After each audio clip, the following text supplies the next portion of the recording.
Type 2 diabetes mellitus insulin নির্ভর নয় এমন ডায়াবেটিস, বিশেষ করে অতিরিক্ত ওজনের রোগীদের ক্ষেত্রে রোগীর প্রয়োজনের উপর নির্ভর করে এটি একা বা অন্যান্য অ্যান্টি-ডায়াবেটিক এজেন্ট যেমন মেটফর্মিন, পিওগ্লিটাজোন বা ইনসুলিনের সাথে একত্রে ব্যবহার করা যেতে পারে। আসসালামু আলাইকুম, শামস মেডিসিন টিপসে আপনাদের সবাইকে স্বাগতম। আমি আবারও চলে আসলাম আপনাদের মাঝে নতুন একটি টপিকস নিয়ে। আজকে আমার টপিকস হচ্ছে এমারিল 2, যার জেনেরিক হচ্ছে গ্লিমফ্রিড এবং এটি বাজারে নিয়ে এসেছে সানোভিয়া। এই ট্যাবলেটটি আমাদের যাদের ডায়াবেটিস 2 মেলিটাস রয়েছে তাদের জন্য খুবই উপকারী। সুতরাং যাদের ডায়াবেটিস রয়েছে তাদের জন্য আজকের টপিকটি অত্যন্ত গুরুত্বপূর্ণ। টপিকটি শুরু করার পূর্বে আপনাদের কাছে আমার অনুরোধ, প্লিজ চ্যানেলটি সাবস্ক্রাইব করুন এবং ভিডিওটি আপনার টাইমলাইন থেকে শেয়ার করে দিন। যারা অলরেডি আমার চ্যানেলটি দেশ এবং প্রবাস থেকে সাবস্ক্রাইব করেছে তাদেরকে জানাই অসংখ্য ধন্যবাদ। যারা এখনো চ্যানেলটি সাবস্ক্রাইব করেননি প্লিজ চ্যানেলটি সাবস্ক্রাইব করুন এবং ভিডিওটি আপনার টাইমলাইন থেকে শেয়ার করে দিন। এর ফলে হয়তোবা আপনি উপকৃত হতে পারেন অথবা নাও হতে পারেন, কিন্তু আপনার প্রিয় মানুষ যারা এই ধরনের সমস্যায় ভুগছে বা ডায়াবেটিক্সে ভুগছে তাদের উপকারে আসতে পারে। সুতরাং ভিডিওটি শেয়ার করে দিন আপনার টাইমলাইন থেকে। চলুন আমরা চলে যাই আমাদের মেন টপিকসে। আমাদের 2mg হলো একটি মৌখিক অ্যান্টি ডায়াবেটিক ওষুধ যাতে রয়েছে গ্লিমপিরিড বিপি। এটি দ্বিতীয় প্রজন্মের সালফেনিলুরিয়া। এটি প্রাথমিক প্রাপ্তবয়স্কদের টাইপ 2 ডায়াবেটিক্স মেলিটাস পরিচালনার জন্য ব্যবহার করা হয়।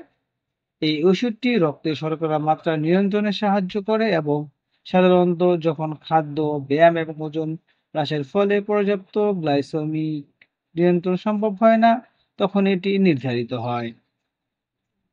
এ পর্যায়ে বন্ধুরা আমরা জানবো যে এর মধ্যে কি থাকে। প্রতিটি এমআরএল ট্যাবলেট সক্রিয় উপাদান হিসেবে রয়েছে গ্লিমপিরিড 2mg। বিপি গ্রেড থাকে। এতে lactose, microcrystalline, cellulose, sodium, starch, glycolate এবং ম্যাগনেসিয়াম স্টিয়ারেটের মতো অন্যান্য নিষ্ক্রিয় উপাদানও থাকতে পারে।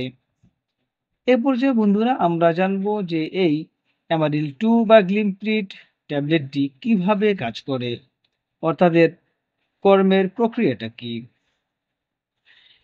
গ্লিমপ্রিড অগ্নাশয়কে আরো ইনসুলিন নিঃসরণ করতে উদ্দীপ্ত করে কাজ করে, যা রক্তে শর্করার মাত্রা কমায় এমন একটি হরমোন। এটি অগ্নাশয়ের বিটা কোষে সালফোনিলুরিয়া রিসেপ্টরের সাথে আবদ্ধ হয়, যার ফলে ইনসুলিন নিঃসরণ হয়। অন্যান্য কিছু সালফোনিলুরিয়া ঔষধের বিপরীতে গ্লিমপিরাইডের ক্রিয়াকাল দীর্ঘস্থায়ী এবং সঠিকভাবে ব্যবহার করলে হাইপোগ্লাইসেমিয়া হওয়ার ঝুঁকি তুলনামূলকভাবে কম। এটি পেরিফেরাল টিস্যুতে ইনসুলিনের প্রতি শরীরের সংবেদনশীলতাও বাড়ায়। এ পর্যায়ে বন্ধুরা আমরা জানব যে এই ট্যাবলেটটি কোন কোন ক্ষেত্রে ব্যবহার করা হয়, অর্থাৎ কি কি কাজে ব্যবহার করা হয়। প্রথমে রয়েছে টাইপ 2 ডায়াবেটিক্স মেলিটাস, ইনসুলিন নির্ভর নয় এবং ডায়াবেটিক্স রোগী, বিশেষ করে অতিরিক্ত ওজনের রোগীদের ক্ষেত্রে রোগীদের প্রয়োজনের উপর নির্ভর করে এটি একা বা অন্যান্য অ্যান্টি ডায়াবেটিক এজেন্ট যেমন মেটফর্মিন, পিওগ্লিটাজোন বা ইনসুলিনের সাথে একত্রে ব্যবহারও করা যেতে পারে। এ পর্যায়ে বন্ধুরা আমরা জানবো এর ডোজ বা সেবন বিধি কিভাবে খেতে হবে। স্বাভাবিক প্রাথমিক ডোজ হলো প্রতিদিন একবার 1 মিলিগ্রাম সকালে নাস্তা বা প্রথম প্রধান খাবারের সাথে নেওয়া। ব্যক্তির প্রতিক্রিয়ার উপর নির্ভর করে বা ভিত্তি করে ডোজ ধীরে ধীরে দৈনিক সর্বোচ্চ 4 মিলিগ্রাম পর্যন্ত বাড়ানো যেতে পারে। যখন উচ্চ মাত্রার প্রয়োজন হয় তখন অ্যামারিল 2 মিলিগ্রাম নির্ধারণ করা যেতে পারে। এই ওষুধ গ্রহণের সময় ডোজ সম্পর্কে চিকিৎসকের নির্দেশনাবলী অনুসরণ করা এবং খাবার এড়িয়ে নেওয়া যায় অত্যন্ত গুরুত্বপূর্ণ। এই পর্যায়ে বন্ধুরা আমরা কিছু সতর্কতা জানবো যে প্রতিটি মেডিসিনের কিছু ব্যবহারের আগে কিছু সতর্কতা রয়েছে, এই বিষয়ে আমাদেরকে জানতে হবে। যেমন সতর্কতার মধ্যে রয়েছে হাইপোগ্লাইসেমিয়ার ঝুঁকি, রোগীদের মাথা ঘোরা, ঘাম, কাঁপুনি বা বিভ্রান্তির মতো লক্ষণগুলির জন্য পর্যবেক্ষণ করা উচিত, বিশেষ করে যদি খাবার এড়িয়ে যাওয়া হয় বা কঠোর ব্যায়ামের পরে। লিভার এবং কিডনির ক্ষতি, ডোজ সমন্বয়ের প্রয়োজন হতে পারে। অ্যালকোহল সেবন, হাইপোগ্লাইসেমিয়া ঝুঁকি বাড়াতে পারে। গর্ভাবস্থা এবং বুকে দুধ খাওয়ানো, গর্ভাবস্থা এবং বুকে দুধ খাওয়ানো সুপারিশ করা হয় না, কিন্তু গর্ভাবস্থায় ইনসুলিন পছন্দ করা হয়। অর্থাৎ বন্ধুরা, যে সতর্কতা অবশ্যই আমাদের কিডনি এবং লিভারের সমস্যা থাকলে সেটা ডোজ সমন্বয় করতে হবে। এরা অ্যালকোহল সেবন করে, সেই ক্ষেত্রে অ্যালকোহল হাইপোগ্লাইসেমিয়ার ঝুঁকি বাড়াতে পারে, সুতরাং সেই বিষয়ে সতর্ক থাকতে হবে। এবং যেসব মায়েরা গর্ভাবস্থায় রয়েছেন এবং বুকে দুধ খাওয়াচ্ছেন, গর্ভাবস্থায় এবং বুকে দুধের সুপারিশ করা হয় না, কিন্তু গর্ভাবস্থায় শুধু ইনসুলিন পছন্দ করা হয় বা পরামর্শ দেওয়া হয়। পার্শ্ব প্রতিক্রিয়া, প্রতিটি মেডিসিনের পার্শ্ব প্রতিক্রিয়া রয়েছে, তেমনি করে আমার একটু ব্যতিক্রমে নেই, তার মধ্যেও পার্শ্ব প্রতিক্রিয়া রয়েছে। পার্শ্ব প্রতিক্রিয়ার মধ্যে রয়েছে হাইপোগ্লাইসেমিয়া বা রক্তে শর্করার পরিমাণ কম, বমি ভাব, মাথা ঘোরা, মাথা ব্যথা, ওজন বৃদ্ধি ইত্যাদি। এই পর্যায়ে বন্ধুরা আমরা কিছু ওষুধের মিথস্ক্রিয়া সম্পর্কে জানবো, যে অন্যান্য ওষুধের সাথে এর মিথস্ক্রিয়া রয়েছে সেই বিষয়ে আমাদেরকে জানতে হবে। যেমন অন্যান্য ডায়াবেটিক প্রতিরোধী ওষুধ হাইপোগ্লাইসেমিয়া বৃদ্ধি করে, thiazide, ডায়োটোপিক্স, কর্টিকোস্টেরয়েড এবং কিছু নির্দিষ্ট গর্ভনিরোধক এর কার্যকারিতা হ্রাস করতে পারে। জীবনধারা এবং খাদ্য তালিকা বিবেচনা, স্বাস্থ্যকর খাদ্য, নিয়মিত ব্যায়াম এবং রক্তে শর্করার পর্যবেক্ষণের পাশাপাশি আমার 2 মিলিগ্রাম ব্যবহার করা উচিত। রোগীদের সুষম খাদ্য বজায় রাখতে চিনিযুক্ত বা উচ্চ কার্ব খাবার এড়িয়ে চলতে এবং চিকিৎসার সময়কাল বা চিকিৎসার ফলাফল উন্নত করার জন্য ডায়াবেটিস খাবার পরিকল্পনা অনুসরণ করতে উৎসাহিত করা হয়।